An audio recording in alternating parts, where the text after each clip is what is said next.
Қадірменді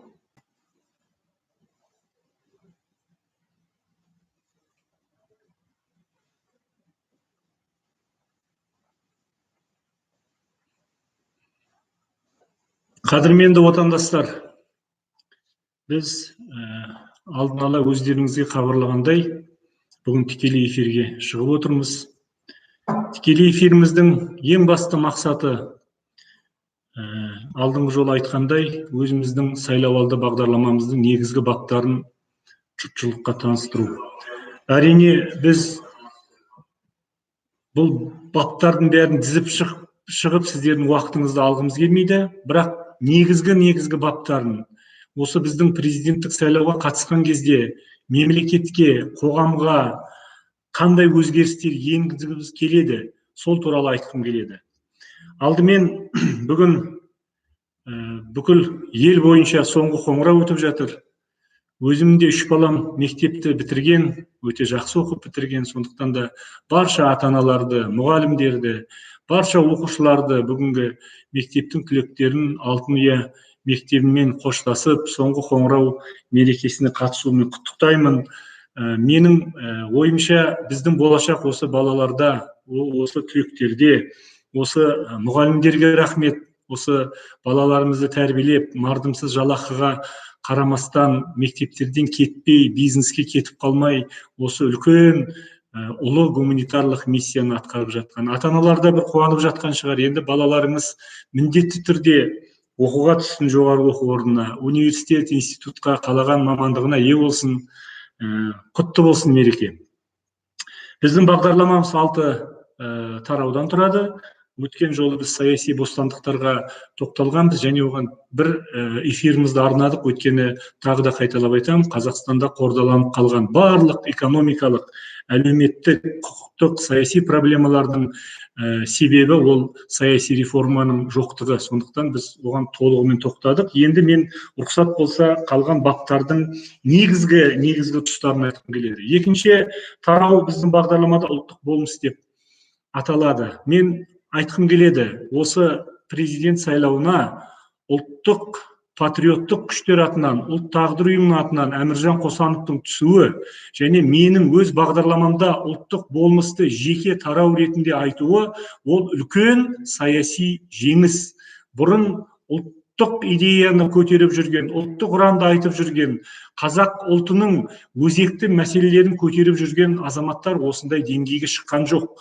Я оппозиция шықты, я демократтар шықты, бірақ дәл осындай бағдарламалық деңгейде, тұғырнамалық деңгейде ұлттық идея атылған жоқ. Сондықтан біз осы бағдарламамызда осы бағытқа арнайы тарау арнап отырмыз.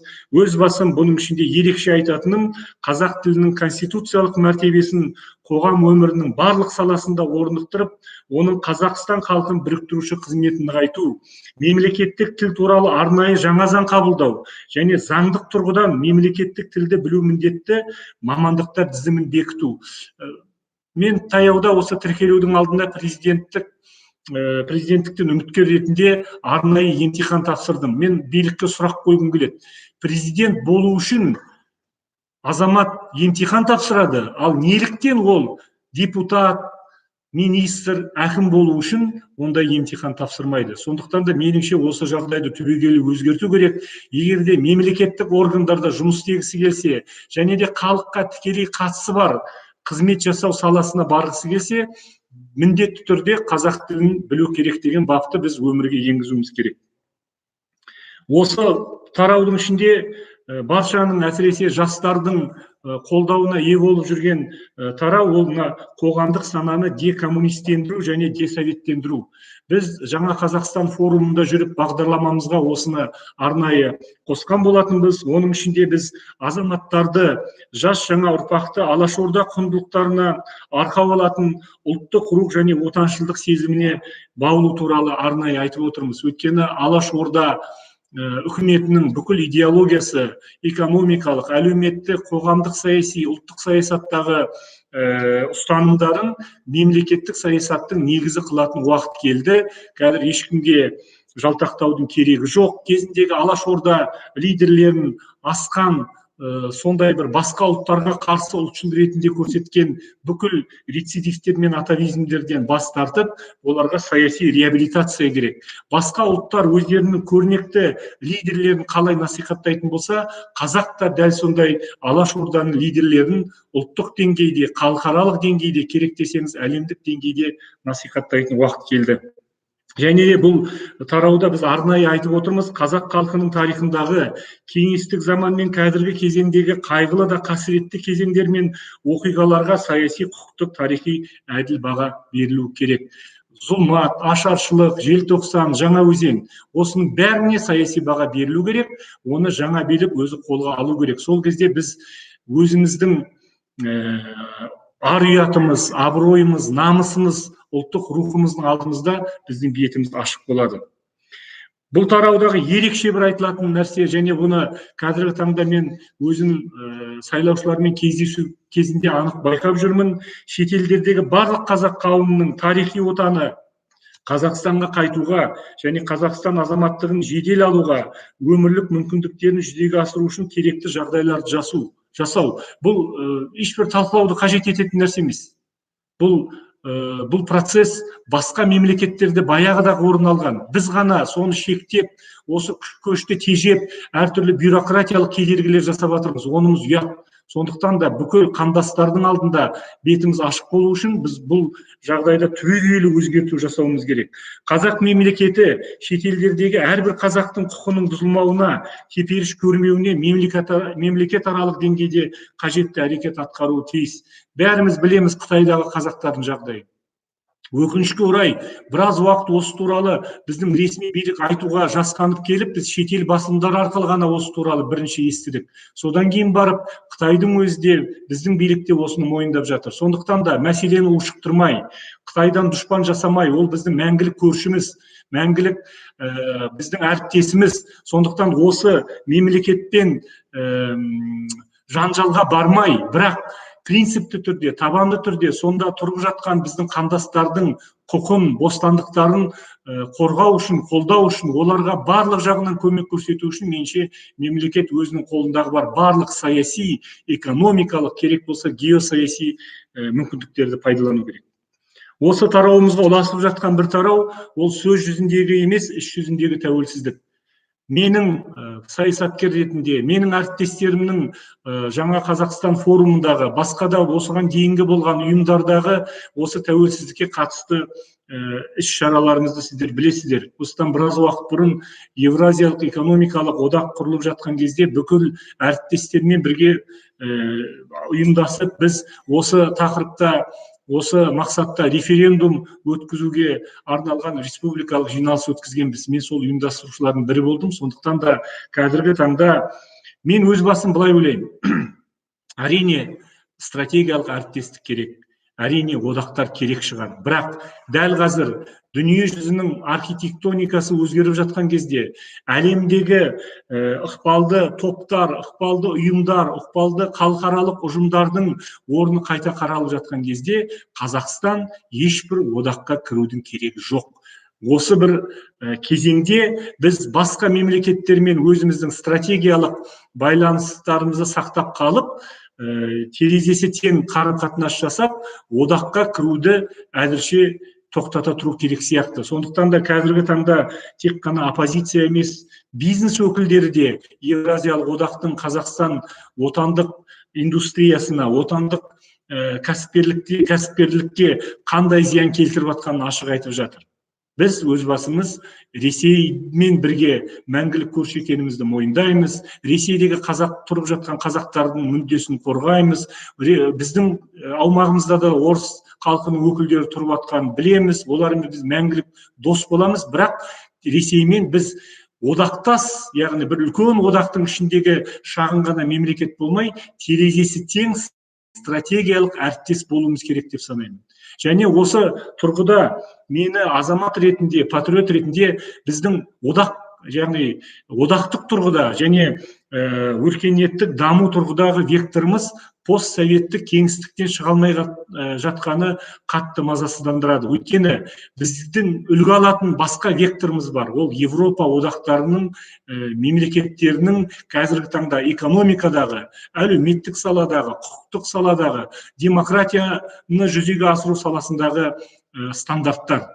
Өз басым мен қазақ халқы осындай стандарттарға етене жақын және соған қарай жылжуға толық мүмкіндігі бар деп санаймын. Сондықтан қазіргі таңда Қазақстанның өркениеттік даму векторы Европа одақтарына тән өркениетті стандарттар болу керек деп санаймын. Осы стандарттарға қол жеткізсек, яғни экономика, әлеуметтік сала, құқықтық сала, саяси салада біз өмір сүру деңгейінің де, яғни тұрмыстың да басқа да экономиканың критерийлеріне қатысты ең озық өркениетті стандарттарға қол жеткізе аламыз.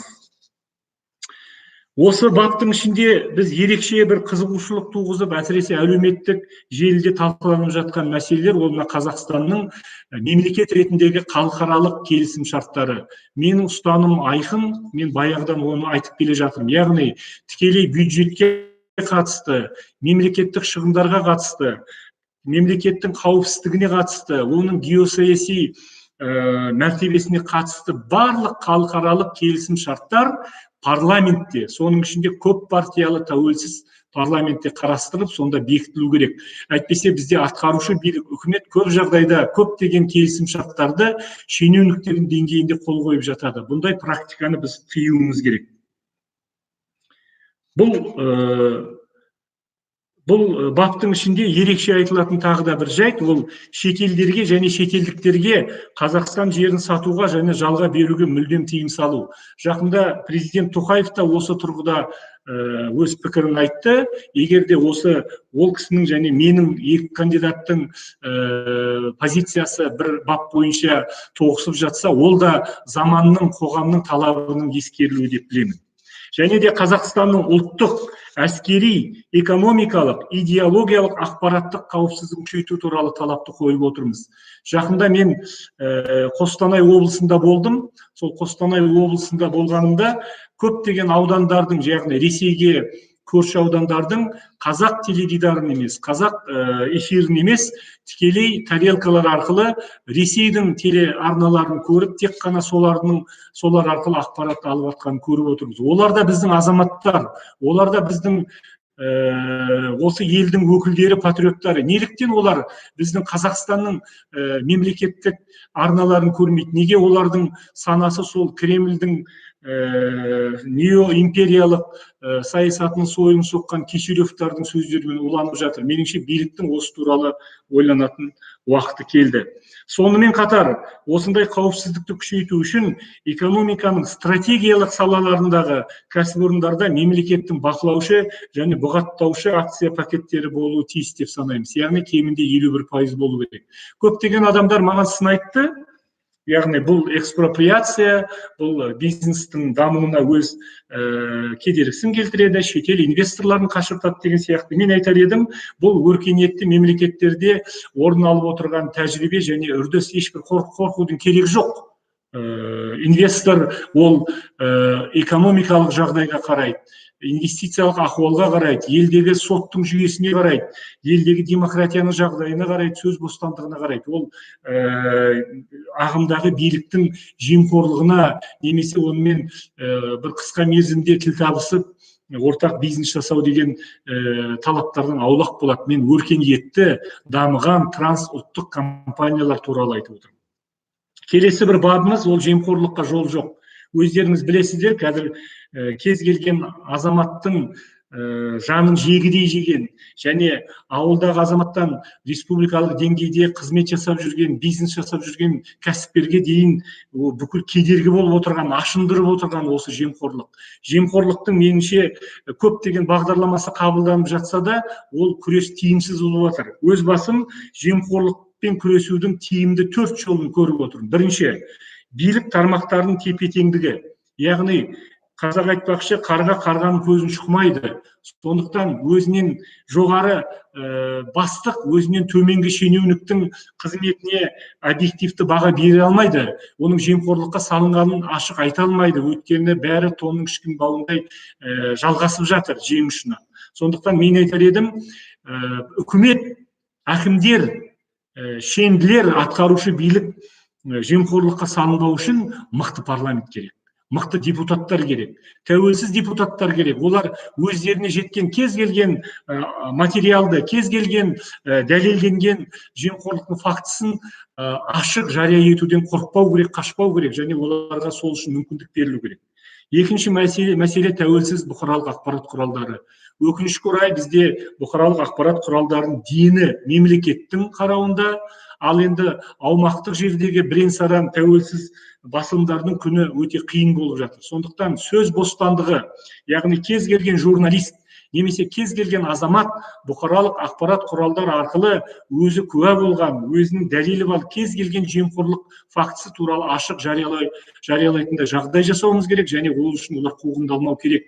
Әйтпесе білесіздер ғой, ауылдық жердегі ауыл әкімінің, аудан әкімінің, облыс әкімінің заңсыз істерін әшкерелеген азаматтар, белсенді азаматтар, журналистер қандай қудалауға түсіп жатыр. Осының бәрін тиятын уақыт келді. Келесі шарт ол саяси оппозиция. Саяси оппозиция не үшін керек? Саяси оппозиция тек қана билікке жету үшін немесе басқа да өзінің бір ұзақ және қысқа мерзімдегі мақсаттарын орындау үшін керек емес. Саяси оппозиция ол мына биліктің тәулігіне 24 сағат ақырын жүріп анық басу үшін керек. Яғни олар биліктің әрбір шалыс басқан қадамын аңдып, оны жария етіп және оппозиция ретінде соларға баға беріп отыру керек. Міне сол кезде ғана біз үкіметті, билікті өзгерте аламыз. Төртінші шарт ол әділ сот. Өздеріңіз білесіздер, әсіресе мына теперіш көрген, зардап шеккен азаматтар сотқа барған кезде қандай қиындықтарға душар болып отыр. Өзіңіз ауылда жүрсеңіз, ауыл әкімі немесе аудан әкіміне соттасып көріңізші. Соттың қайда шығатынын білесіздер, кімнің жағына. Сондықтан да әділ сот жүйесін орналастырмай, біз жемқорлықпен тиімді, нәтижелі күресе аламыз деп айта алмаймыз. Және де осы жемқорлыққа жол жоқ тарауының ішіндегі өзінше аса маңызды мәселе ол тәуелсіздік жылдары шетелге заңсыз шығарылған қаржы мен активтерді толығымен елге қайтару, елден шығарылған капиталға салық енгізу. Бұның артында үлкен әңгіме жатыр, оны білесіздер, яғни сыртқа шыққан капиталдың заңсыз түрде шыққандары бар, яғни бюджеттен ұрланған ақшалар бар, оның жөні бөлек, және заңды түрде шығарған Қазақстанның капиталистерінің, байларының шығарған ақшалары бар. Сондықтан біз соларды елге қайтаруға барлық заңдық керек десеңіз, моральдық, психологиялық ахуал туғызуымыз керек. Келесі бір үлкен тарау ол өркениетті және халықшыл экономика. Менен көп адам сұрайды, сіз президент болсаңыз, премьер-министр кім болады, министр кім болады деген сияқты. Мен айтар едім, Қазақстанда президент болуға да лайықты, премьер болуға лайықты, министр, әкім болуға да лайықты азаматтар көп. Олар баршылық, біразын өздеріңіз де білесіздер. Сондықтан менің айтарым, біз сол дәстүрден кетуіміз керек. Премьер кім болатын президент шешпеу керек.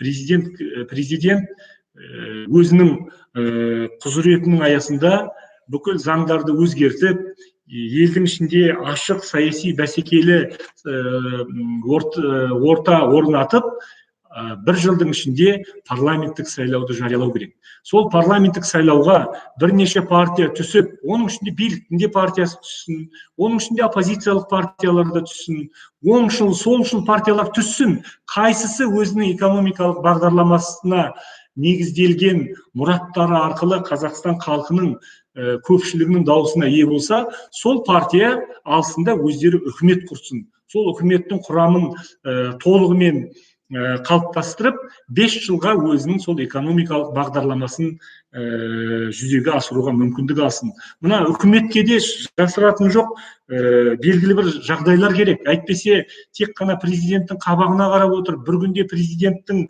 ашуына душар болып, бір күнде отставкаға кетіп қалатын, дірілдеп отыратын үкімет керек емес. экономикалық бағдарламасы жүзеге аспаса, сол кезде халықтың қолдауына ие бола алмайтынын біліп, отставкаға кететінін білген үкімет керек. Міне, меніңше, біздің экономикалық саясаттың жаңаруы, оның халықшыл болуы осы үлкен саяси реформаға қатысты.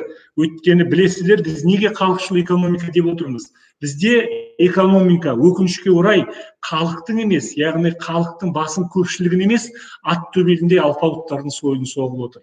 Біздегі экономикалық преференциялар, жеңілдіктер, мүмкіндіктер, керек десеңіз көптеген мемлекеттік бағдарламалар сол олигархтардың мүддесі үшін қабылданып отыр. Сондықтан осындай дәстүрді жоятын, түбегейлі көзін құртатын уақыт келді. Келесі мәселе ол мына дәстүрлі шаруашылықты, атап айтқанда аграрлық саланы жан-жақты өркендету. Қазақстан қалай дегенмен де халқымыздың тең жартысы ауылда тұрып жатыр.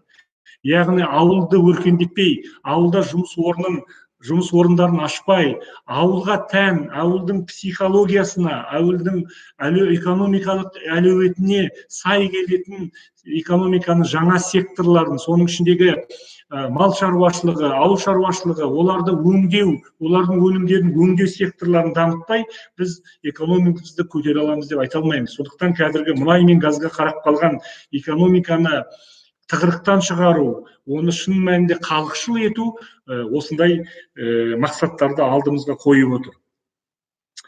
Келесі мәселе, және бұл үлкен саяси астары бар, мына экономика мен халықтың тұрмыс дәрежесі тікелей байланысты екенін білесіздер. Сондықтан меніңше қазіргі заманда көптеген заңдар қабылданады, бірақ оның бәрі халыққа қандай әсер етіп жатыр? Айыппұлдар көтеріліп жатса, салықтың көлемі көтеріліп жатса, зейнет жасының өсіп жатса, осының бәрі халыққа қандай қиындық әкеліп жатқанын біз айта бермейміз. Сондықтан меніңше азаматтардың әлеуметтік жағдайын нашарлататын заңдардың және басқа да нормативтік құқықтық актілердің қабылдауына жол бермеу керек.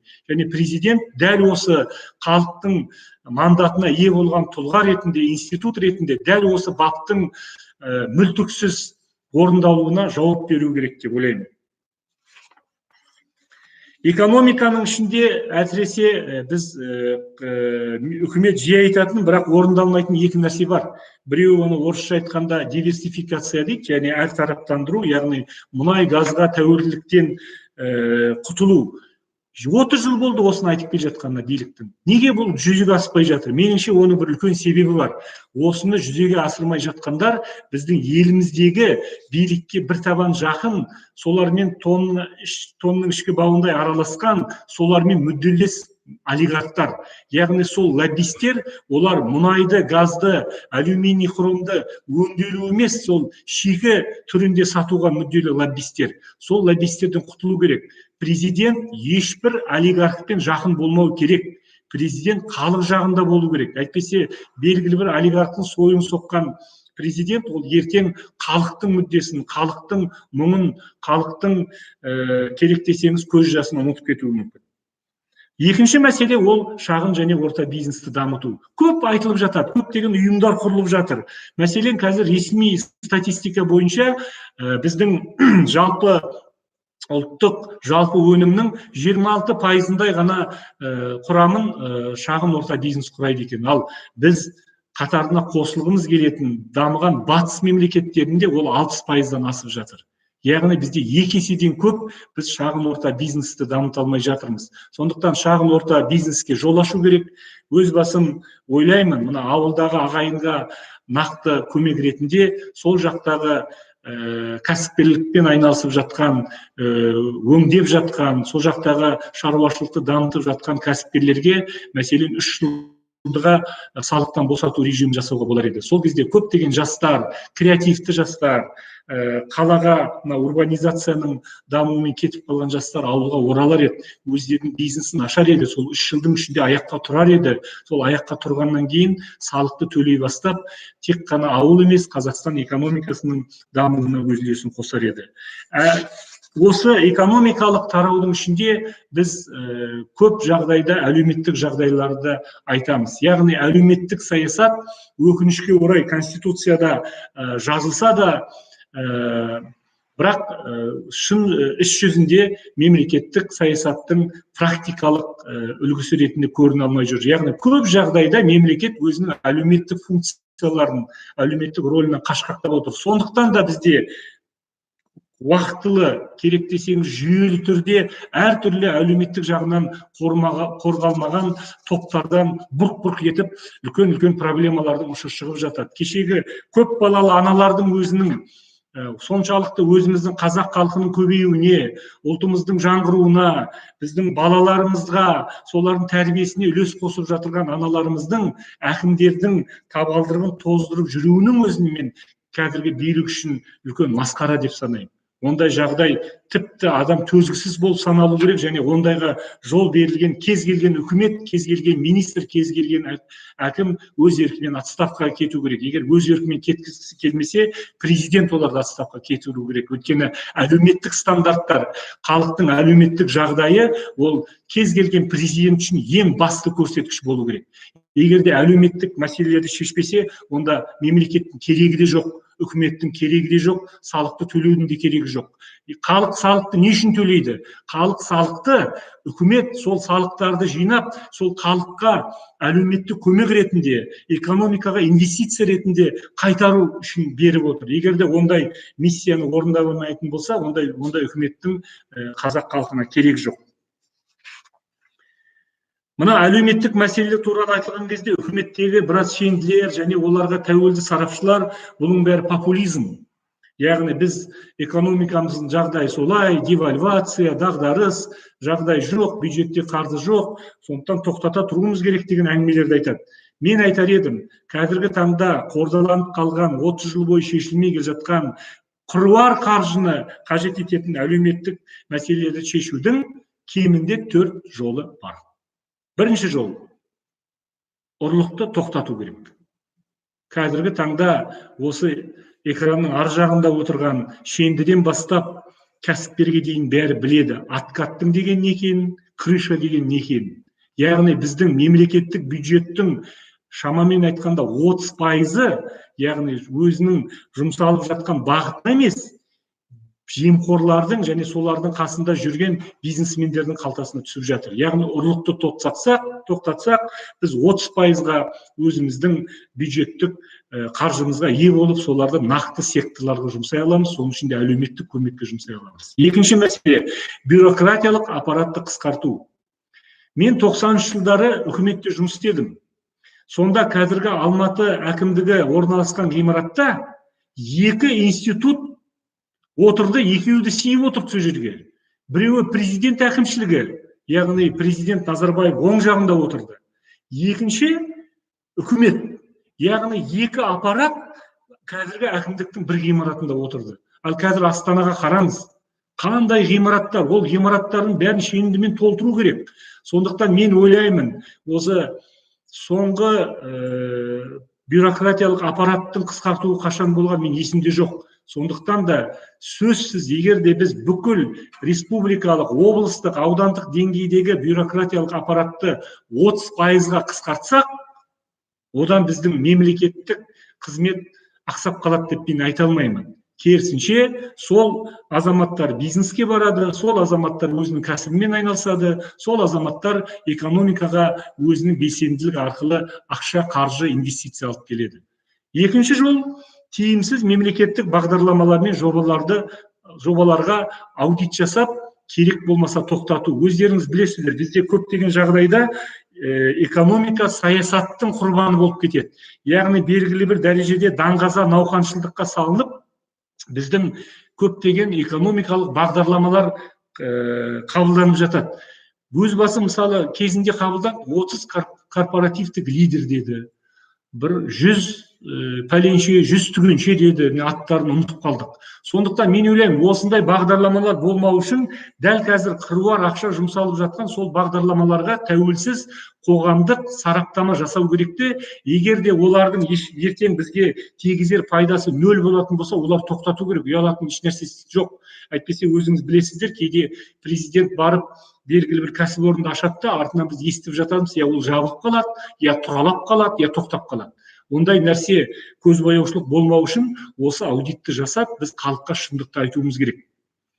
Төртінші ең маңызды мәселе ол мына жаңа айтып кеттім, шет жағасын шетелдегі капиталды қайтару. Яғни шетелдегі капиталдың сомасын қазір сарапшылар 160 миллиард доллардан жоғары айтып жатыр. Мен нақты өзім оны нақты дерегін артынан тексеруші органдар айта жатыр. Соның ішіндегі сол капиталдарды елге қайтарсақ, ол бір жағынан экономикаға да инвестиция болады, екінші жағынан жемқорларды жауапқа тартамыз, үшіншіден әлеуметтік салаға үлкен көмек болар еді.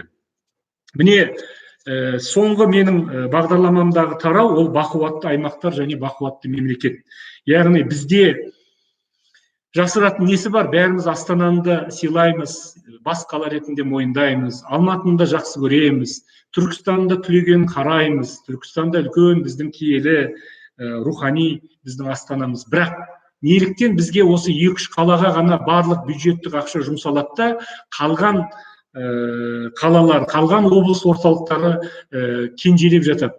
Меніңше бұл дұрыс емес. Сондықтан да президенттен бастап үкіметке дейін бәрі біртіндеп сол диспропорцияны, сол бұрмалаушылықты жойып, Қазақстандағы аймақтарды дотациялау, субсидия беру, экономикалық көмек беру және өнеркәсіп орындарын орналастыру, экономикалық трендтерді қалыптастыруды тек қана осы 2-3 қалаға бермей, бүкіл біздің облыстарға тең бөлу керек деп ойлаймын. Меніңше ол үлкен біздің аймақтарды дамытудағы үлкен бір қозғаушы күш болар еді. Және де мен кеше Қостанайда болдым, шынымды айтайын, Қостанайға сонау Торғайдан ат артып азаматтар келді, мен келіп жатқаннан кейін. Олардың бір ғана өтініші болды, яғни Торғай облысын қайта қалпына келтіру керек деп. Мен сол кездерде үкіметте жұмыс істедім. Яғни 90-шы жылдары қаржы болмағандықтан, мүмкіндік болмағандықтан Жезқазған, Торғай және Семей облыстары таратылып кетті. Меніңше сол облыстарда ағайынның алдындағы тарихи әділеттікті орнату, қайта қалпына келтіру керек деп ойлаймын. Ол үшін осы Жезқазған, Торғай және Семей облыстарын қайта қалпына келтіру керек. Ол үшін меніңше көп қаржының керегі жоқ, және неге екенін айтайын. Кезінде өздеріңіз білесіздер, Талдықорғанда осындай мәртебеден айырылып қалды. Талдықорған облыс орталық болмағаннан кейін ол қала жүнжіп кетті, шаршап кетті, азып тозып кетті.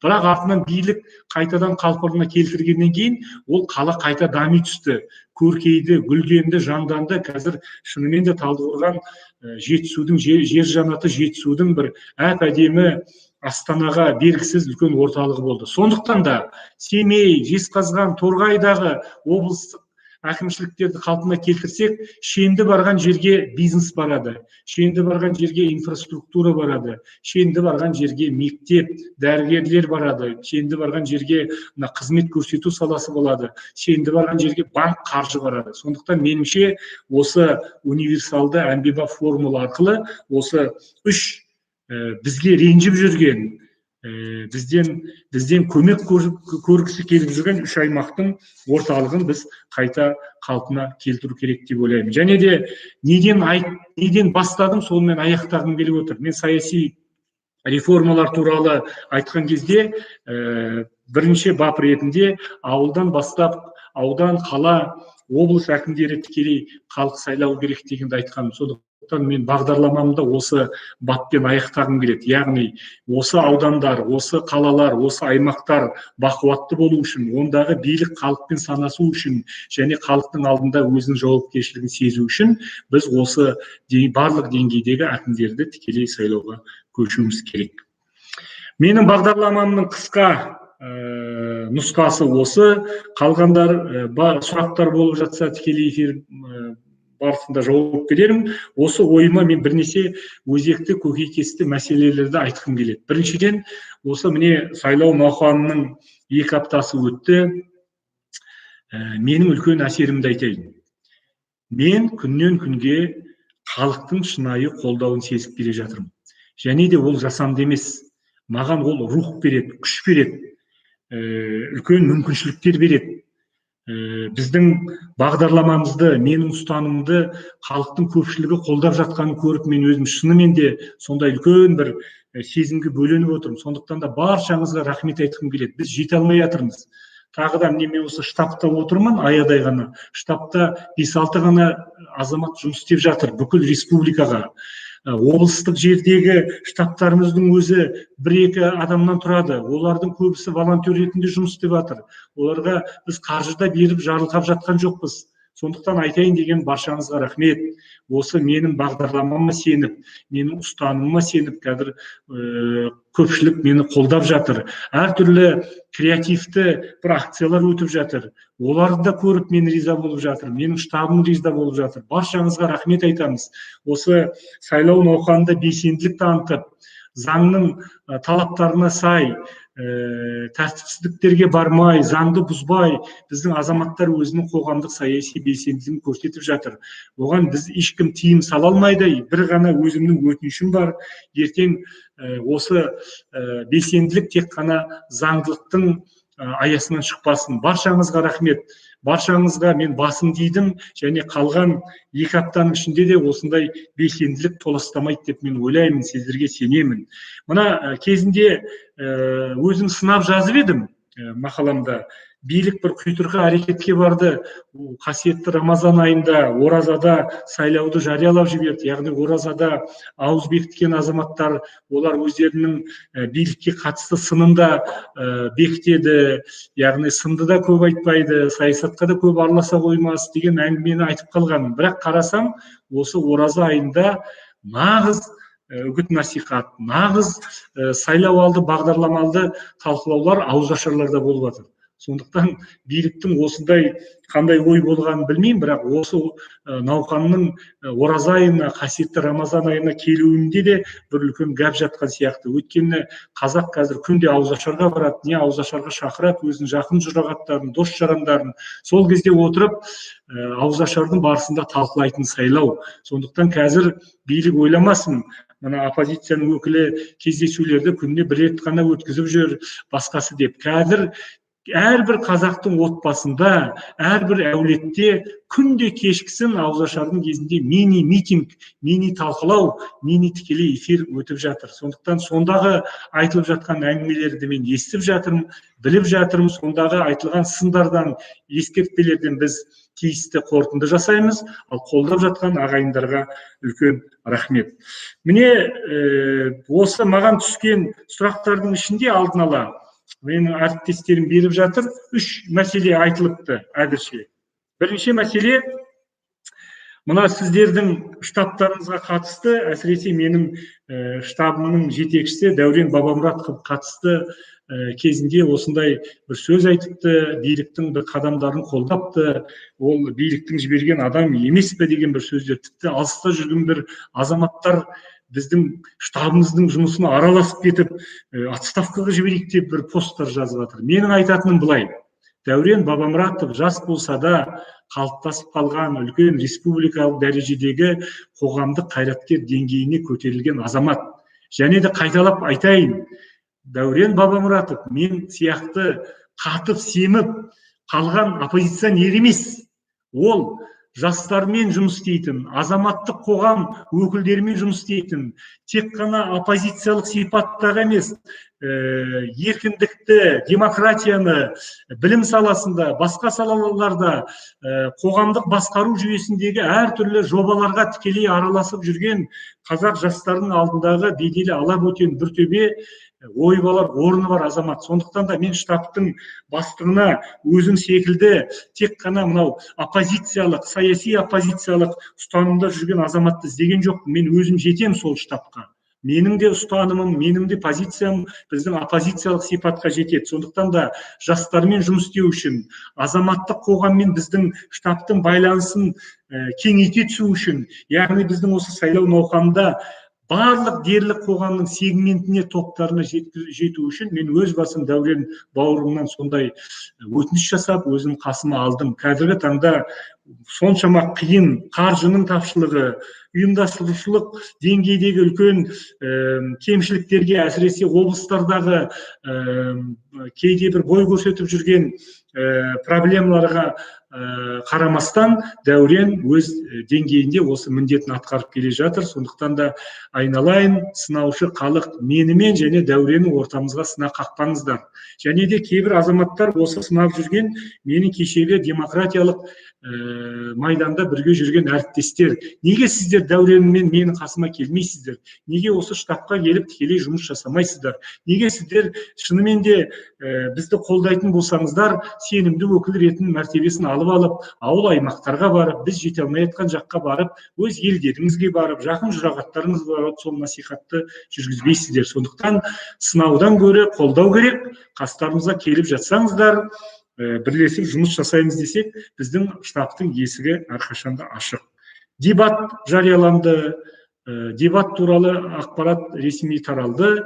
29 күні дебат болады. Біз штабтың атынан мәлімдеме жасап жатырмыз. Бұл дебатқа біз қатысамыз. Қатысқанда барлық кандидаттарды осы дебатқа қатысуға шақырамыз. Дебат мейлінше ашық өту керек, тікелей эфирде өту керек. Барша кандидаттарға мүмкіндік берілу керек. Мен қазір енді дәл пішіп айта алмаймын, орталық сайлау комиссиясының қандай ойы бар екен. Бірақ шынымен де бізге ауқымды, кең көлемді, ешкімді шектемейтін дебаттар келеді. Уақытта келер. Қазіргі таңда орталық сайлау комиссиясы бұндай қадамға бара ма, бармай ма, мен білмеймін. Мен көп кандидаттың бірімін. Талабымды айтам, өтінішімді айтам, бірақ шешімді қабылдайтын солар. Сондықтан менің айтарым, бізге ең кемінде 5 дебат керек. Экономика, әлеуметтік сала, саяси реформа, халықаралық қатынастар, құқықтық сала. Міне осы 5 сала бойынша президенттердің, болашақ президенттердің қандай ұстанымы бар, қандай позициясы бар, олардың бағдарламаларында не айтылған, меніңше осындай кең көлемді 5 дебат керек. Сол 5 дебатты халық өзі көріп, өзі баға беру керек. Әр кандидат осы дебаттағы берілетін мүмкіндікті пайдалану керек деп ойлаймын. Бір сұрақтар бар, мына Парижде өткен, Киевте өткен, Қазақстан оппозициясының жиындарына көзқарасыңыз, оларға қандай баға берер едіңіз деп. Оппозиция алуан түрлі болуы керек. Оппозицияда әртүрлі стратегиялық, тактикалық, идеологиялық, идеялық, бағдарламалық адамдар ұстанған күштер болуы керек.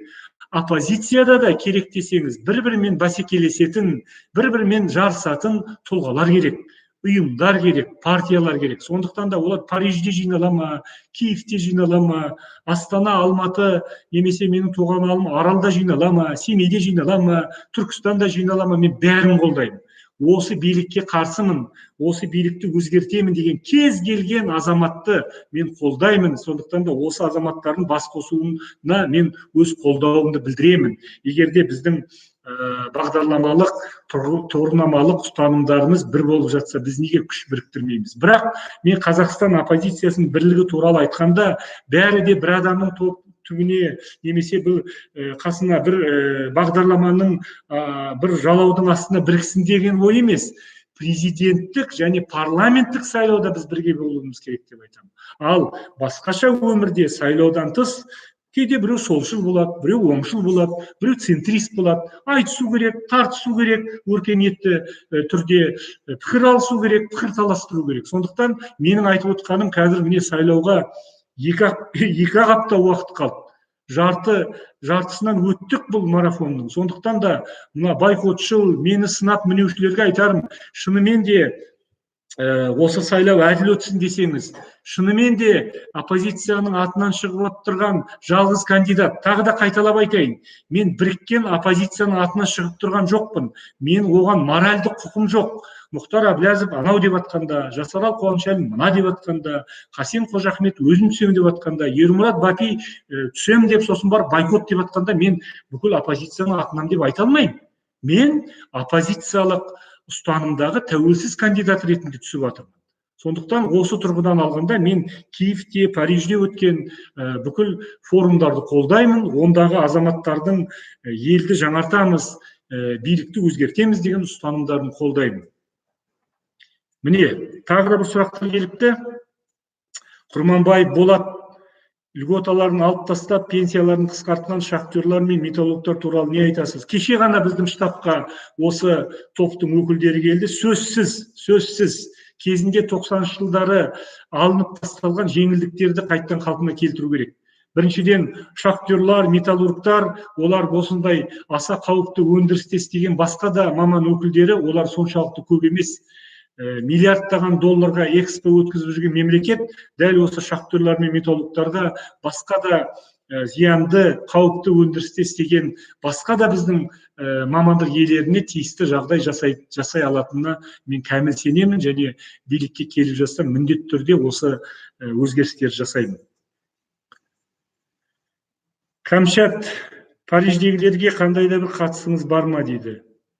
Енді қатысқан адамдар, Әкежан Қажыгелдин кезінде үкіметте мен ол кісінің баспасөз хатшысы болдым, РМПК партиясында бірге болдым, рухани біргеміз, ол кісіге мен қатысты ешқашан сын айтқан адам емеспін, ол кісі шетелде қаншама жыл жүр, елде жүріп, еліне, халқына, мемлекетке пайда келтіретін азамат еді, солай бірақ тағдырдың сондай бір үлкен шешімі солай болды. Оның бәрі астында саясат жатқан өздеріңіз білесіздер. Әйтпесе сол шетелде жүрген барлық азаматтар елге келсе, сол барлық азаматтар елге келіп өзінің осы қоғамның дамуына өзінің тиісті үлесін қосып жатса, меніңше одан біз ешқандай зиян көрмейміз.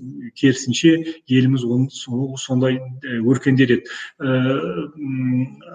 Бергей Рысқалиевті да көріп қалдым, Мұхтар Әблязовқа да қатысты, Серік Медетбековке қатысты бір ғана нәрсе айтарым. Егер де ол кісілердің шынымен де ары таза болатын болса, мен егер де президент болып жатсам, оларға толық мүмкіндік берер едім. Ашық, бәсекелі сотта өздерінің ақ екенін дәлелдеп елге оралсын.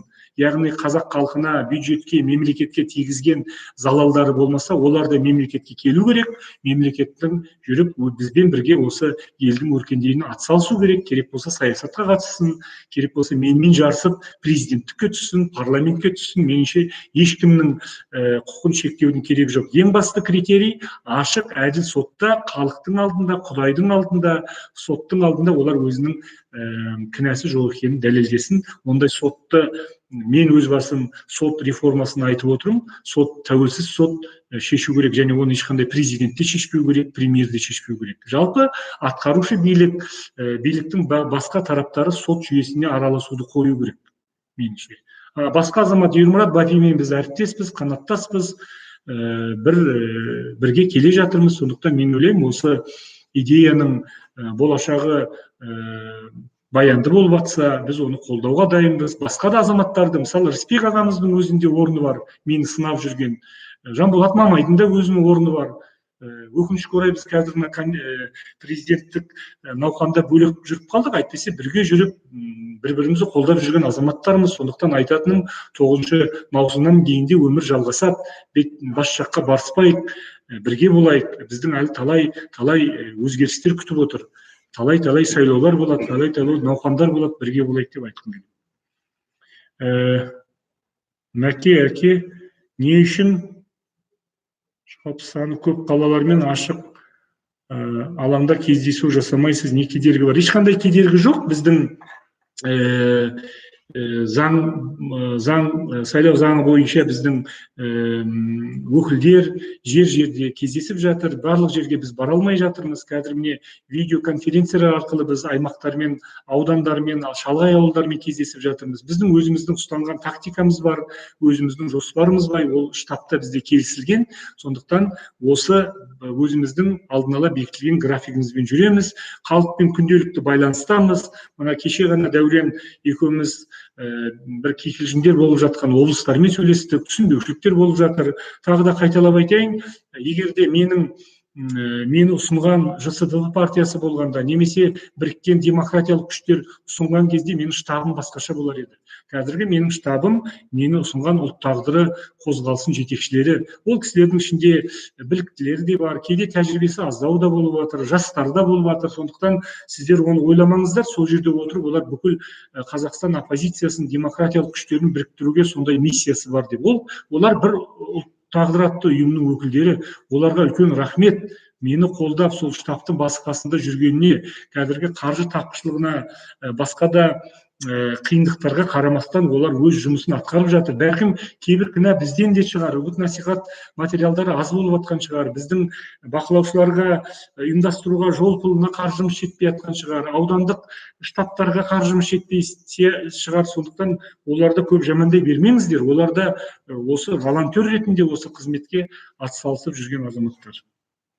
Сіз өз бағдарламаңызда европалық курсты қолдайтыныңызды айттыңыз, алайда дәл сондай бағыт ұстанған Украина Қырымнан айырылып қалды. Президент болсаңыз, Украинаны кебін кимеу үшін бұл ойыңызды қалай іске асырмақшысыз? Өте дұрыс сұрақ, жанды сұрақ. Барлық геосаяси қауіптар бар, бірақ мен Европа туралы айтқан кезде мен Европаға міндетті түрде Евроодаққа кіреміз деп айтқан жоқпын. Өйткені Евроодақ бізді шын айтса күтіп те отырған жоқ. Біздің қазір географиялық жағдайымыз да оған келмейді. Керісінше біз Европа кеңесі деген ұйымға кіруіміз керек. Европа кеңесі деген ол басқаша ұйым, бірақ онда да европалық стандарттар орнатылған. Ал европалық құндылықтар деп айтып отырғаным, оны мен сол жаңағы стандарттарға қатысты, яғни біз егерде экономика, әлеуметтік сала, сот жүйесіндегі, құқық қорғау жүйесіндегі саяси салада модернизация жасайтын болсақ, біз сол стандарттарға ұмтылу керек тұрғысынан айтып отырмыз. Ал енді Украинаның Қырымнан айырылып қалды екен деп, біз енді өзіміздің векторымызды анықтамасақ, онда біз қандай тәуелсіз мемлекет болғанымыз. Фатима, президент болсаңыз, бірінші қандай заң шығарасыз? Болмай қалсаңыз не істейсіз? Мен бұл туралы жауап бердім, бірақ қайталайын. Мен шұғыл түрде қолға алатын және президент ретіндегі үш үлкен миссиямды көріп отырмын. Бірінші, ол алғашқы жарлық, яғни ол жарлық өте қысқа болады. Қазіргі таңда халықаралық ұйымдар, қазақ халқы, қоғам саяси тұтқын деп таныған барлық азаматтар бостандыққа шығу керек.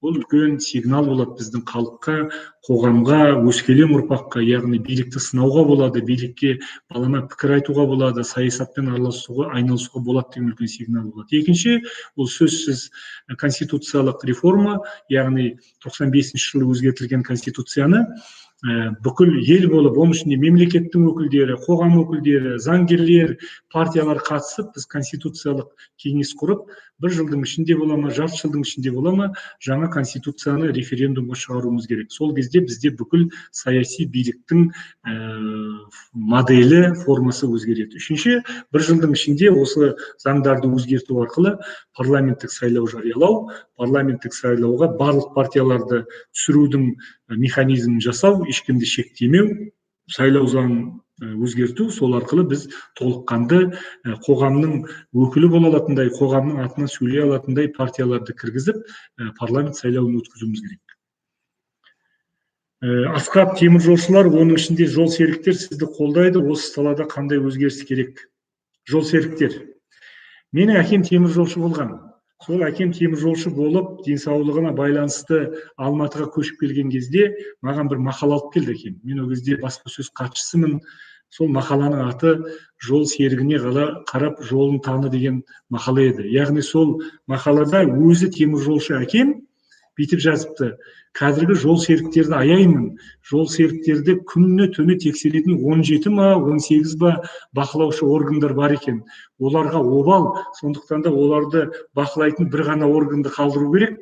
Қалғандарын бәрін жою керек деп әкем мақала алып кетті. Сондықтан мен мына жол серіктерге осы мақаланы айтқым келеді. Егер президент болып жатсам, жол серіктер категориясын, олардың мына халыққа қызмет жасап, күні түні ұйықтамай, сергелдеңге түсіп, бүкіл жаңағы тозып қалған вагондарды жаңалап, солардың иісін кетіріп, солардың еденін жуып жүрген еңбегіне лайықты жалақы берумен оларды тексерушілерді қысқартар едім. Сол кезде олар басқаша, бәлкім күн көріп, басқаша қызмет жасар еді. Құрметті қалайық, менің тікелей эфирге шыққаныма 53 минут болыпты. Мына басқада сұрақтар түсіп жатыр. Не айтайын? Сайлау науқаны жалғасуда. Мен өзімнің ұстанымымнан айнымаймын. Әртүрлі әңгімелер, қауесеттер айтылып жатыр. Оған өткен тікелей эфирде жауап бердім. Күн өткен сайын халықтың қолдауын көріп келе жатырмыз. Күн өткен сайын тіпті біз әлі бармаған жерлерден халықтың өзі хабарласып, өзінің қолдауын көрсетіп жатыр. Сондықтан халықтың қолдауымен осы біріншіден сайлаудың мәресіне аман сау жетуге Құдай жазсын. Яғни қазірдің өзінде де әртүрлі қауіптер бар. Бәлкім осы сайлаудың аяғына дейін мен жеткізе ме, жеткізбей ме деген жаңа бір посттарды оқып қалдым. Бірақ біз тағы да қайталап айтайын, орталық сайлау комиссиясына, прокуратураға біз ешқандай заңды бұзбаймыз. Қаржылық жағынан, ұйымдық жағынан біз өзіміздің осы алған бағытымыздан таймаймыз және күн өткен сайын өзіміздің үгіт насихат жұмысымызды жандандыра түсеміз. Ең бастысы бізді халық қолдап отыр. Қолдағандарыңызға рахмет. Осы қолдаудың арқасында жеңіске жете берейік. Құрметпен 2019 жылы 9 маусымда өтетін президент сайлауына түскен оппозициялық тұрпаттағы тәуелсіз кандидат Әміржан Қосанов. Рахмет.